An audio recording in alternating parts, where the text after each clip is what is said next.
स्वागत है आपका अपने YouTube channel play with science पर। जैसा कि आपको पता है हमारा हेलो एल्केन व हेलो एरिन वाला चैप्टर चल रहा है और इसके 2 लेक्चर्स भी कंप्लीट हो चुके हैं। तो आज हम स्टार्ट करेंगे 3rd लेक्चर को। आज जो हमारा टॉपिक वही टॉपिक हमारा जो चल रहा था हेलो एल्केनो का विरचन यानी निर्माण की विधियां। तो हेलो एल्केन का जो विरचन है वो कंप्लीट नहीं हुआ था, तो आज भी हम उसके कुछ टॉपिक्स कवर करने वाले हैं। तो स्टार्ट करते हैं आज के टॉपिक को। तो अपने बात कर रहे हैं हेलो एल्केन का विरचन। हेलो एल्केन के विरचन में मैंने आपको कई सारी विक्रियाएं बताई है। तो उसमें मैंने आपको स्वार्ट्ज विक्रिया बताई है, एल्कोहल से हेलो एल्केन निर्माण की विधि बताई है, एल्केनो से हेलो एल्केन निर्माण की विधि बताई है और एल्कीनो से हेलो एल्केन निर्माण की विधियां बताई है। तो मैं जल्दी से बता देती हूँ किस चीज के बारे में हम बात कर चुके हैं यानी डिस्कस कर चुके हैं। तो वो है आपका पहला था एल्केनो से, दूसरा था आपका एल्कोहलो से, तीसरा था आपका एल्कीनो से। क्लियर बात है? तो आपको मैंने ये 2-3 बताई थी। जो इनमें सबसे पहले एल्केनो से जो था उसमें मैंने कहा था कि एल्केनो की अभिक्रिया जब हम हैलाइड के साथ करवाते हैं यानी हैलोजन के साथ करवाते हैं तो हमें हेलो एल्कीन प्राप्त होता है। ठीक है। एक मैंने आपको बताया एल्कोहलो से। एल्कोहलो के अंदर ना आपको मैंने 2 तरीके से अभिक्रियाएं 2-3 तरीके से अभिक्रियाएं बताई थी। ठीक है। एक मैंने आपको बताया था एल्कीनो से, जहां आपके डबल बॉन्ड आ रहे थे और उससे हम हेलो एल्कीन कैसे बना रहे थे। तो ये चीजें तो ये हम पिछले वाले वीडियो में कवर कर चुके हैं। जिन बच्चों ने पहले वाली वीडियो नहीं देखी वो पहले वाली वीडियो देखे, उसके बाद ये वीडियो देखे। अब देखो एल्कोहलो से की अगर हम बात करें तो इसमें हमने कई पॉइंट कवर किए थे। एक तो हमने पढ़ा था कि जब हम अल्कोहल की अभिक्रिया अम्ल से करवाते हैं, किससे करवाते हैं? अपने अल्कोहल की अभिक्रिया अम्ल से करवाते हैं। एक हमने पढ़ा था अल्कोहल की अभिक्रिया फास्फोरस हैलाइड से करवाते हैं। किससे करवा रहे थे? अपने फास्फोरस हैलाइड से। और एक हमने पढ़ा था कि अल्कोहल की अभिक्रिया थायोनील क्लोराइड से करवाई थी। किससे करवाई थी अपनों ने? थायोनील क्लोराइड से। ये मैं आपको बस थोड़ा सा रिवीजन के लिए बता रही हूँ, क्योंकि आप लोग जितना ज्यादा अपने आप इन चीजों को याद करोगे, जितना ज्यादा लिख लिख के प्रैक्टिस करोगे, उतना ही ऑर्गेनिक केमिस्ट्री आपकी अच्छी होती जाएगी। मैंने आपको बताया था कि जब हम अल्कोहल की थायोनील क्लोराइड के साथ अभिक्रिया करवाते हैं तो उसे हम क्या बोलते हैं? उसे हम बोलते हैं डार्जन अभिक्रिया। उसे हम क्या बोलते हैं? डार्जन अभिक्रिया।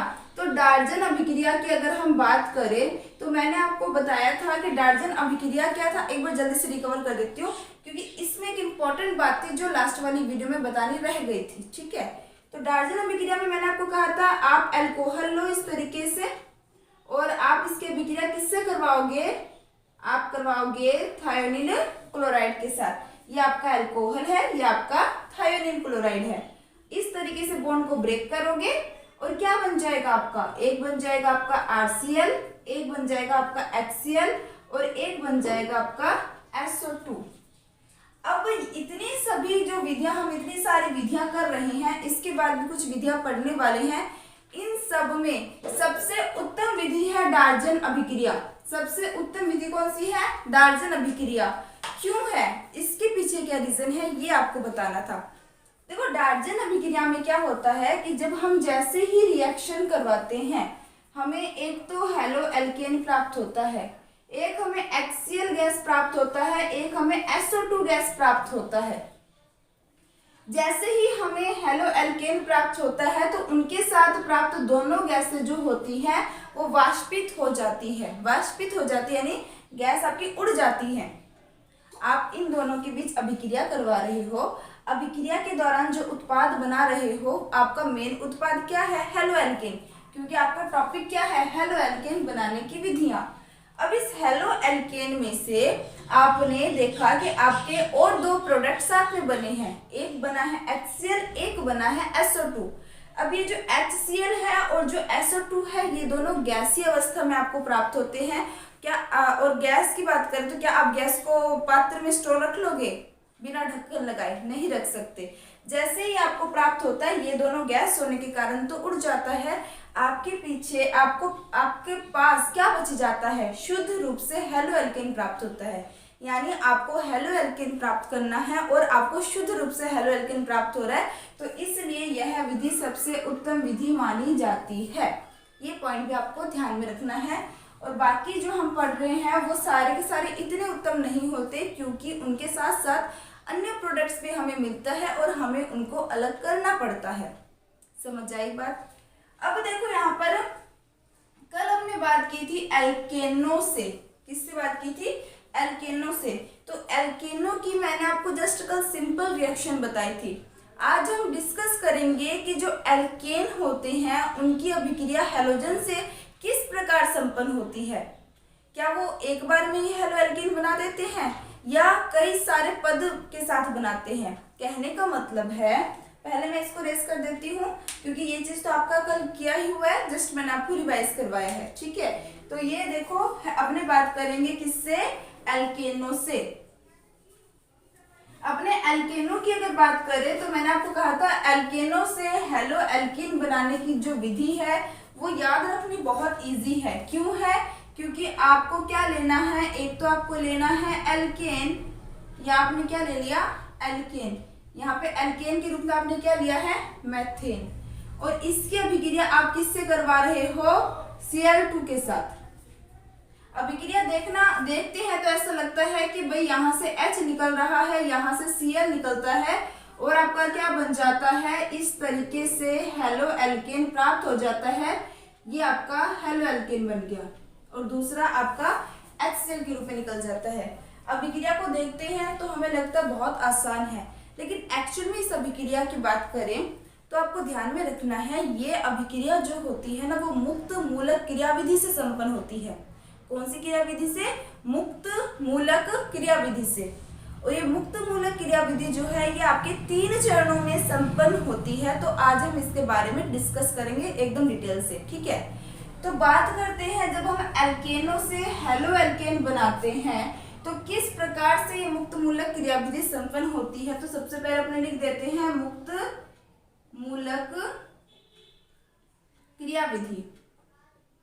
अब इस मुक्त मूलक क्रियाविधि की बात करें तो किस तरीके से मुक्त मूलक क्रियाविधि संपन्न होती है आपको ध्यान में रखना है। ये 3 पदों में संपन्न होती है। पहला पद आपका कहलाता है श्रृंखला प्रारंभन पद। श्रृंखला प्रारंभन पद। दूसरा पद कहलाता है आपका श्रृंखला संचरण पद। और जो तीसरा और लास्ट पद है वो है आपका श्रृंखला समापन पद। सबसे पहले तो आपको नाम से ही पता लगना चाहिए कि इन पदों में हो क्या रहा है, उसके बाद हम डिटेल से बात करेंगे। देखो श्रृंखला प्रारंभन पद, श्रृंखला का मतलब क्या होता है? एक जो चेन फॉर्म होती है उसे हम श्रृंखला कहते हैं। प्रारंभन पद का मतलब क्या होता है? मतलब जो चेन फॉर्म आप बनाने वाले हो उसको कहीं ना कहीं से तो वो स्टार्ट होगा ना। यानी किसी भी अभिक्रिया को स्टार्ट करने के लिए जो पहला पद हम यूज करेंगे उसे हम बोलते हैं श्रृंखला प्रारंभन पद। प्रारंभन क्या होता है? आरंभ करना यानी स्टार्ट करना। अभिक्रिया को स्टार्ट करने वाला जो पद होता है वो श्रृंखला प्रारंभन पद कहलाता है। दूसरा पद होता है संचरण पद। इस पद में क्या होता है? अभिक्रिया आपकी बढ़ती जाती है, बढ़ती जाती है, बढ़ती जाती है। मतलब संचरित होना यानी बढ़ते जाना होता है। ठीक है, और श्रृंखला समापन पद का मतलब होता है श्रृंखला का समापन हो जाना यानी समाप्त हो जाना। देखो बात क्या है, सबसे पहले तो आपने अभिक्रिया को स्टार्ट किया। अभिक्रिया को जैसे स्टार्ट किया तो उन अभिक्रियाओं को आपने जोड़ जोड़ के बहुत सारे उत्पाद बना लिए। ठीक है, अब उत्पाद आपके बनती जा रहे हैं, बनती जा रहे हैं, बनती जा रहे हैं, यानी अभिक्रिया चली जा रही है, चली जा रही है, चली जा रही है, लेकिन अभिक्रिया को स्टॉप करना भी तो जरूरी है। अब ऐसे थोड़ा ना आप कोई चीज बना रहे हो तो बनाते जाओगे, उसको रोकना भी तो जरूरी है। तो जो रोकने के लिए पद हम यूज करते हैं उसे हम श्रृंखला समापन पद कहते हैं। अब देखो सबसे पहला पद जो होता है उसे हम बोलते हैं श्रृंखला प्रारंभन पद। और श्रृंखला प्रारंभन पद का काम क्या होता है? अभिक्रिया को स्टार्ट करना, और इसी पद में, ध्यान से सुनना, इसी पद में आपके मुक्त मूलक बनते हैं। क्या बनते हैं? आपके मुक्त मूलक। अब बात आती है कि आप बोलोगे कि मैम ये मुक्त मूलक क्या होते हैं? हमने तो मुक्त मूलक नाम ही पहली बार सुना है। कईयों ने 11th में सुना होगा और जिन्होंने नहीं सुना उनके लिए नया होगा। तो आप ध्यान देना, मुक्त मूलक पद में आपकी किस तरीके से अभिक्रिया होती है आपको ध्यान में रखना है। तो सबसे पहले अपने बात करेंगे श्रृंखला प्रारंभन पद की, और इसमें मुक्त मूलक बनते हैं। ठीक है, सबसे पहले हम क्या लेते हैं? क्लोरीन गैस लेते हैं। इस तरीके से क्या लेते हैं? अपने क्लोरीन गैस लेते हैं। अब इस क्लोरीन गैस की बात करें तो आपको साफ दिखाई दे रहा होगा, ये दोनों क्लोरीन गैस जो है वो आपस में कौन से बंध से बंधित है? सहसंयोजक बंध से बंधित है।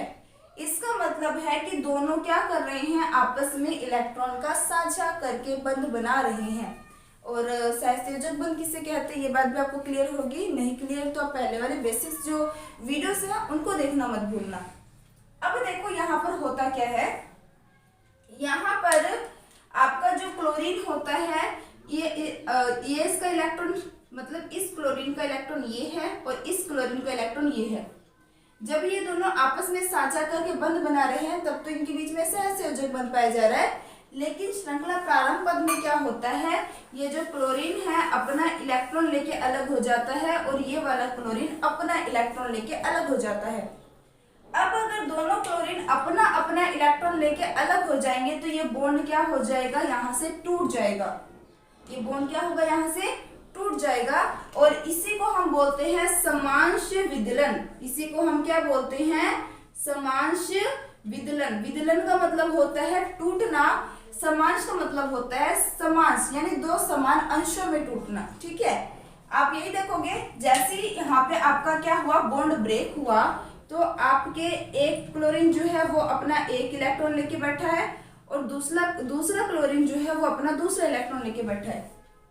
क्लियर बात? यही हुआ ना इस पद में। प्रारंभन पद में क्या होता है कि जो हमारे पास हैलोजन होते हैं वो अपना अपना इलेक्ट्रॉन लेके अलग हो जाते हैं, और यहाँ पर कौन सा विदलन होता है? समांश विदलन होता है, यानी दोनों बराबर भागों में टूट जाते हैं। अब इस क्लोरीन ने अपना इलेक्ट्रॉन लिया, इसके ऊपर एक इलेक्ट्रॉन आ गया। इस क्लोरीन ने अपना इलेक्ट्रॉन लिया, इसके ऊपर एक इलेक्ट्रॉन आ गया। तो ये जो आपको दिखाई दे रहा है क्लोरीन के ऊपर, ये डॉट से जो आपको संरचना दिखाई दे रही है, जिसे हम बिंदी बोल सकते हैं, बिंदी जैसे आपको जो दिखाई दे रही है, इसी को हम मुक्त मूलक कहते हैं। इसे क्या कहा जाता है?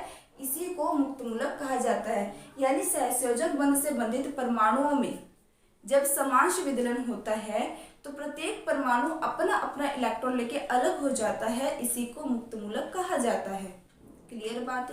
तो यहाँ पर देखना, ये क्या बन रहे हैं? ये आपके बन रहे हैं क्लोरीन के मुक्त मूलक। किसके मुक्त मूलक बन रहे हैं? क्लोरीन के मुक्त मूलक बन गए आपके पास। अब हमारा जो फर्स्ट स्टेप था वो कंप्लीट हो चुका है।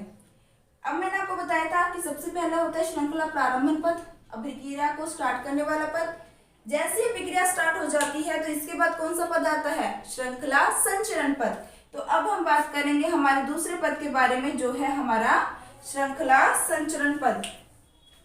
तो यहाँ पे मैं लिख देती हूँ सेकंड पद कौन सा है आपका? श्रृंखला संचरण पद।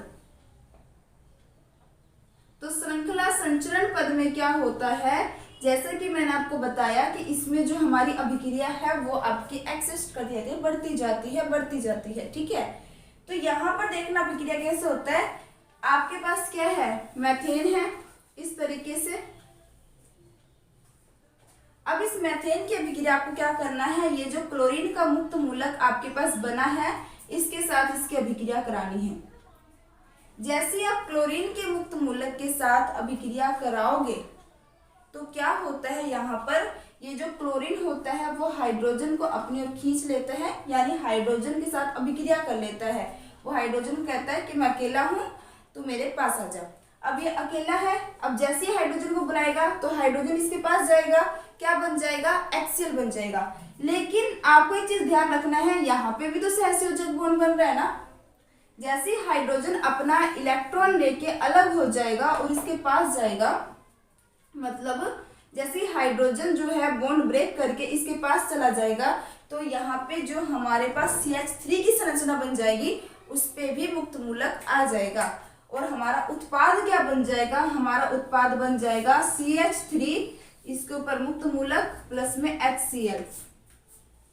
अब जो क्लोरीन पर मुक्त मूलक बना था वो तो हाइड्रोजन के साथ बॉन्ड बना लेगा, क्योंकि हाइड्रोजन भी अपना एक इलेक्ट्रॉन लेके जा रहा है, क्लोरीन के ऊपर भी एक इलेक्ट्रॉन है, तो दोनों के बीच में क्या बन जाएगा, बॉन्ड बन जाएगा और यहाँ पे ये सेटिस्फाई हो जाएंगे। लेकिन अनसेटिस्फाई अब कौन हो गया, अब आपका जो मैथिल बोलेंगे इसे अपने, जो मैथिल बना था इसके ऊपर आपके पास क्या आ जाएगा, मुक्त मूलक आ जाएगा। अब नेक्स्ट रिएक्शन में क्या होता है देखना, अब ये जो मुक्त मूलक आपका बन रहा है ये दोबारा किससे अभिक्रिया करेगा, क्लोरीन से अभिक्रिया करेगा। दोबारा किससे अभिक्रिया करेगा, क्लोरीन से अभिक्रिया करेगा। अब ये मेथेन जो होगा वो क्या करेगा, क्लोरीन को बुला लेगा। तो क्लोरीन को जैसे ही बुला लेगा तो एक क्लोरीन आपका एक्स्ट्रा बच जाएगा, उसके पास क्या बन जाएगा, मुक्त मूलक। देखो चीजें समझो, इसमें क्या हो रहा है, सहसंयोजक बॉन्ड का समाश विदलन हो रहा है, मुक्त मूलक बन रहा है। सहसंयोजक बॉन्ड का समाश विदलन हो रहा है, मुक्त मूलक बन रहा है। बस एक चीज आपको ध्यान में रखना है कि जो मुक्त मूलक क्रियाविधि की हम बात करते हैं इसमें जो पहला पद होता है ना, ये बनना बहुत मुश्किल होता है। अगर पहले पद के अंदर मुक्त मूलक बन गए तो उसके बाद जो संचरण पद है, जो समापन पद है वो बहुत इजी होते हैं। देखो कोई भी काम को स्टार्ट करना मुश्किल होता है। जैसे नॉर्मल एग्जाम्पल की बात करते हैं, क्या आपने देखा होगा कि कई ऐसे बच्चे होते हैं, मैंने भी देखा, कई बच्चे ऐसे होते हैं जो बिल्कुल नहीं पढ़ाई करते, ठीक है। अगर उन्हें पढ़ने के लिए मोटिवेट काफी टाइम तक मोटिवेट करो तो उनके मन में धीरे धीरे होता है कि हम भी पढ़े। स्टार्टिंग में उनको बहुत मुश्किल लगता है पढ़ना, लेकिन जैसे जैसे वो अपना रूटीन तैयार करने लग जाते हैं, पढ़ना शुरू कर देते हैं। जैसे ही आपने सुना होगा 21 डेज के अंदर हमारी कोई भी हैबिट जो है वो डेवलप हो जाती है। तो 21 डेज तक तो उसे काफी मुश्किल लगेगा। फर्स्ट दिन बहुत ज्यादा मुश्किल लगेगा पढ़ना। पहले वो 2 घंटे पढ़ेगा, फिर वो 3 घंटे पढ़ेगा, फिर 4 करते करते वो 8 घंटे तक चला जाएगा। अगर वो 21 दिन तक लगातार 8 घंटे पढ़ लेगा तो उसके बाद उसकी हैबिट डेवलप हो जाएगी पढ़ने की। कहने का मतलब है किसी भी चीज को स्टार्ट करना मुश्किल है। ठीक यहाँ पर भी वही होता है कि जो प्रारंभन पद होता है ना, ये जो जिसमें आपके पहले मुक्त मूलक बनते हैं वो मुक्त मूलक बनने मुश्किल हैं। एक बार मुक्त मूलक बन गए तो अभिक्रिया स्टार्ट हो जाती है, संचरण पद आपका स्टार्ट हो जाता है। संचरण के बाद समापन पद भी आपका स्टार्ट हो जाता है, मतलब वो आपके इजी बन जाते हैं। लेकिन सबसे औखा स्टेप कौन सा होता है, इन तीनों में सबसे औखा होता है श्रृंखला प्रारंभन पद। आपके लिए औखा नहीं है, रियल में रिएक्शन होना औखा है। कहीं आप सोचो कि मैम हमें तो क्या है, क्लोरीन तोड़े, 2 क्लोरीन मुक्त मूलक बन गए और इनकी अभिक्रिया करा ली, हमारे तो सारे स्टेप एक जैसे हैं। आपके लिए नहीं है, एक्चुअल में जो रिएक्शन होती है, जो हम प्रैक्टिकली प्रूफ देखते हैं, उसके अकॉर्डिंग मैं बात कर रही हूँ, ठीक है। तो देखो यहाँ पर अपने बात कर रहे थे इसके बारे में। अब जैसे ही दोबारा इसके अपने मैथिल के साथ क्लोरीन की अभिक्रिया करवाएंगे, वापस क्या होगा, समांश विदलन होगा। यहाँ पर इसका इलेक्ट्रॉन, यहाँ पर इसका इलेक्ट्रॉन आ जाएगा। फिर क्या हो जाएगा, जैसे एक क्लोरीन का मुक्त मूलक बनेगा वो तो इसके साथ जुड़ जाएगा, यानी क्या बन जाएगा, CH3Cl बन जाएगा।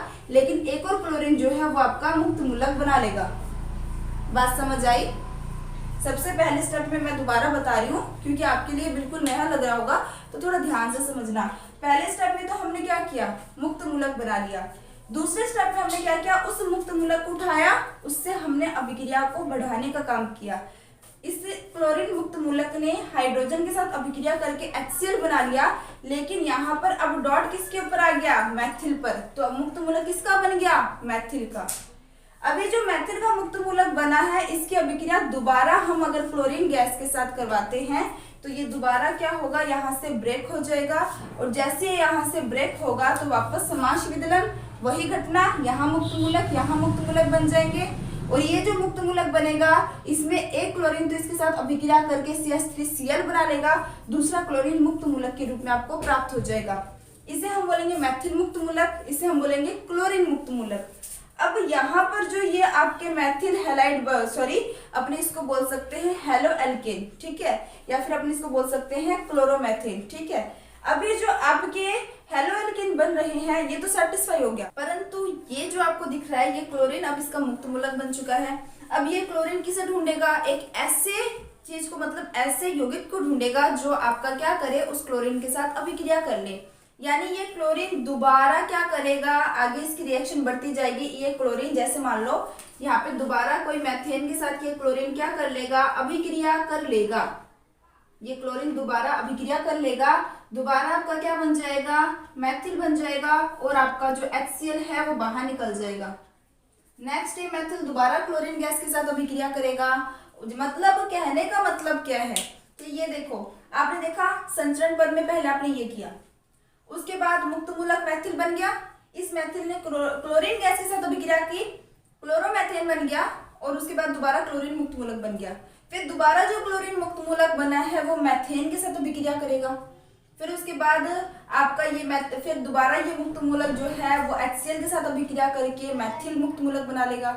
ये मैथिल मुक्त मूलक दोबारा क्लोरीन के साथ अभिक्रिया करेगा। मतलब जो ये दो स्टेप है ना, ये मेन है। पहले ये हुआ, फिर ये हुआ, फिर दोबारा ये रिपीट हुआ, फिर उसके बाद दोबारा ये रिपीट होगा। ऐसे करके ये अभिक्रिया जो है वो बढ़ती जाएगी, यानी चलती जाएगी। जब तक आप इसको स्टॉप नहीं करते ना, तब तक ये स्टॉप नहीं होगी।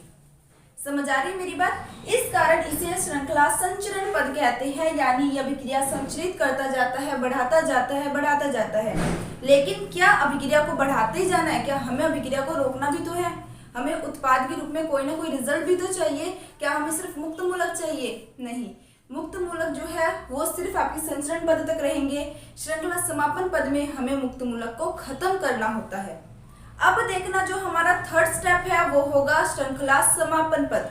और श्रृंखला समापन पद में हम मुक्त मूलक को कैसे खत्म करेंगे? एक चीज ध्यान से सुनना, अगर मैंने इन दोनों को तोड़ा और ये दो मुक्त मूलक बन गए, अगर मैं दो मुक्त मूलक को दोबारा जोड़ दूंगी तो ये बन जाएंगे। नॉर्मल बात है ये कि अगर आप इनको तोड़ते हो, यानी इनमें समास विघलन करते हो और अलग अलग क्लोरीन मुक्त मूलक आपको प्राप्त होते हैं। लेकिन अगर इन अलग अलग मुक्त मूलकों को, यानी दो मुक्त मूलकों को मैं अगर दोबारा जोड़ देती हूँ तो मुझे दोबारा आपको बिना मुक्त मूलक वाले यौगिक मिल जाएंगे ना। समापन पद में भी हमें यही करना होता है। समापन पद में क्या होता है कि दो मुक्त मूलकों की अभिक्रिया करवा दी जाती है और उसके बाद हमारा मुक्त मूलक जो है वो खत्म हो जाता है और हमें उत्पाद मिल जाता है। समझ आई बात? तो यहाँ पे देखना, जो थर्ड स्टेप है वो है आपका श्रृंखला समापन पद। आई होप कि आप लोगों को ये समझ आ रहा होगा, और अगर समझ आ रहा है तो लाइक करना मत भूलना। तो थर्ड स्टेप क्या बताया था मैंने आपको? श्रृंखला समापन पद। अब श्रृंखला समापन पद में क्या होगा, जैसा कि मैंने आपको बताया कि इस पद में हमें मुक्त मूलकों को खत्म करना होता है। क्यों खत्म करना होता है? अगर आप मुक्त मूलक खत्म नहीं करोगे तो ये आगे जाके किसी और से जुड़ेगा, फिर उसका मुक्त मूलक बनाएगा, फिर वो आगे जाके किसी और से जुड़ेगा, वो उसका मुक्त मूलक बनाएगा, यानी अभिक्रिया चलती जाएगी। हमें दो मुक्त मूलकों को आपस में अभिक्रिया करवा देनी है और मुक्त मूलक की कहानी खत्म करनी होती है यहाँ पे, ठीक है। तो अब देखो क्या होता है कि अगर मैं एक क्लोरीन मुक्त मूलक की अभिक्रिया दूसरे क्लोरीन मुक्त मूलक से कराऊंगी तो मेरा Cl2 बन जाएगा, मुक्त मूलक खत्म।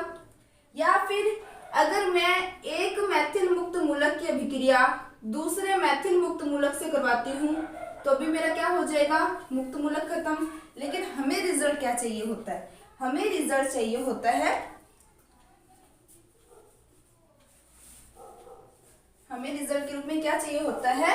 हम एक मैथिल मुक्त मूलक की अभिक्रिया एक क्लोरीन मुक्त मूलक से करवा देंगे तो क्या बन जाएगा हमारा CH3Cl। और यही हमें क्या चाहिए था, रिजल्ट चाहिए था।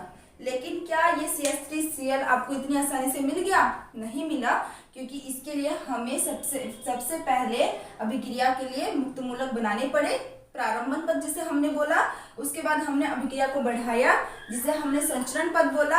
हमें इस संचरण पद से एक तो मैथिल मुक्त मूलक मिल गया, एक प्रारंभन पद से क्लोरीन मुक्त मूलक मिल गया, दोनों के बीच अभिक्रिया करवा दी और हमारी जो श्रृंखला है उसको हमने आपस में मुक्त मूलकों की अभिक्रिया करवाकर अभिक्रिया को रोक दी। क्लियर बात? तो ये था आपका एल्केनों से हेलो एल्केन का निर्माण। क्लियर बात? एक चीज और आपको ध्यान में रखना है कि जब हम मेथेन की अभिक्रिया हेलो एल्केन से करते हैं, अगर हमने ये अभिक्रिया अंधेरे में की किसमें की? अंधेरे में, मतलब जहां पर लाइट या सूर्य की प्रकाश कुछ नहीं है, तो अंधेरे में करवाने पर यह अभिक्रिया संपन्न नहीं होती। समझ आई बात? चाहे आप कितनी भी कोशिश कर लो, लेकिन मीथेन की अभिक्रिया क्लोरीन गैस से अगर आप करवा रहे हो तो वहां पर सूर्य की रोशनी का होना जरूरी है।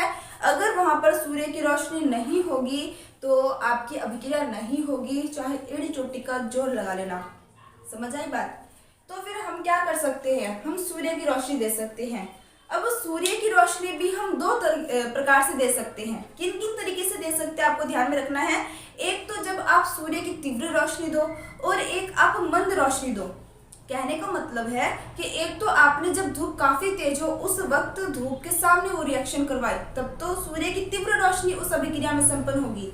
और एक आपने रिएक्शन कब करवाई कि मान लो जहां धूप धीरे धीरे आ रही है खिड़की से या कहीं से भी, वहां पर आप उसको रख के अभिक्रिया करवा रहे हो, तो सूर्य की रोशनी तो उसे मिल रही है लेकिन मंद प्रकाश की मिल रही है।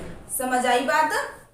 तो यहाँ पर क्या होता है कि अगर आप ये जो हमने अभिक्रिया की है ये तो हमने सूर्य की रोशनी में करवाई है, लेकिन कौन सी अवस्था में आपको ध्यान में रखना है? मंद अवस्था में, मंद प्रकाश में। क्लियर बात है? लेकिन अगर यही अभिक्रिया आप तीव्र रोशनी में करवाते हो, सूर्य की तीव्र रोशनी में करवाते हो या सूर्य की तीव्र प्रकाश में करवाते हो, तो आपको उत्पाद क्या मिलता है? तो आपको उत्पाद के रूप में एक तो मिलेगा HCl और एक आपको मिलेगा C। क्लियर बात? यहाँ पे जो C मिलता है वो आपको किसके रूप में मिलता है? ये आपको बोल सकते हैं कार्बन। कार्बन का मतलब होता है, सीधी सी बात बताओ, कार्बन का मतलब होता है ब्लैक धुआं। ठीक है? तो जब भी आप इन दोनों की अभिक्रिया तीव्र रोशनी में करवाओगे तो तीव्र रोशनी में करवाने पर एक तो आपको HCl उत्पाद मिलेगा और एक धुआं निकलता हुआ, ब्लैक कलर का धुआं निकलता हुआ दिखाई देगा, जिसमें कार्बन के छोटे छोटे चूर्ण मतलब टुकड़े होंगे। ठीक है? तो ये तो तीव्र रोशनी की उपस्थिति में अभिक्रिया है। ये अभिक्रिया बंद तो जाएगी लेकिन इससे हमें हेलो एल्केन प्राप्त नहीं होगा। हेलो एल्केन कब प्राप्त होगा? जब आपने ये अभिक्रिया सूर्य की रोशनी में करवाई, लेकिन प्रकाश कैसी होनी चाहिए? मंद। और वो अभिक्रिया इन स्टेपों को कवर करते हुए आपके उत्पाद आपको प्राप्त होते हैं। क्लियर बात? तो ये काफी इंपॉर्टेंट है, तो इसलिए आपको ये करवाना जरूरी था। आई थिंक आपको ये जो रिएक्शन है वो अच्छे से क्लियर हो गया होगा, और अगर आपको क्लियर हो गया होगा तो वीडियो को लाइक जरूर करना। जो बच्चे चैनल पे नए हैं वो चैनल को सब्सक्राइब करना मत भूलना। और मैं यही कहना चाहूँगी कि अपने जितने भी ऑर्गेनिक, अब मैंने ऑर्गेनिक वाले टॉपिक्स उठाए हैं, तो मैं आपको बार बार यही कहूँगी कि इनको जितना रिटर्न प्रैक्टिस कर सकते हो उतना प्रैक्टिस करो, क्योंकि ऑर्गेनिक इसी तरीके से आपका तैयार होगा। तो इसी तरीके से आप लोग पढ़ते रहिए, मुस्कुराते रहिए मेरे साथ केमिस्ट्री। और all the best, take care, bye bye.